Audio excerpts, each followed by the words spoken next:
Hey everyone, welcome back. In this tutorial, I'll show you how to fix ShareX video encoding error on ShareX in 2026. So if your recordings fail to save, encoding stops unexpectedly, or you're getting export errors, this guide will help you fix it step by step. First, open ShareX and go to your screen recording settings. Most video encoding problems are related to encoder configuration or missing components. Next, check if FFmpeg is installed correctly. ShareX relies on FFmpeg for video encoding, and if it's missing or corrupted, recordings may fail completely.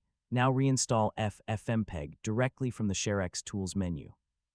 This refreshes the required files and often resolves encoding issues right away. Next, verify your output folder location. Make sure the folder exists and that you have enough free storage space available.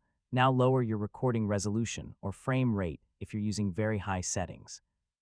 Heavy encoding workloads can sometimes overwhelm your system. Next, update your graphics drivers. Outdated GPU drivers can cause hardware encoding errors and recording failures. Now check your selected video codec. If one codec keeps failing, try switching to another supported encoder and test again. Next, close unnecessary applications running in the background.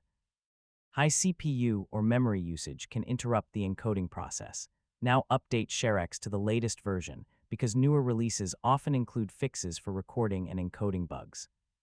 Finally, restart ShareX and perform a short test recording to confirm that the video exports successfully.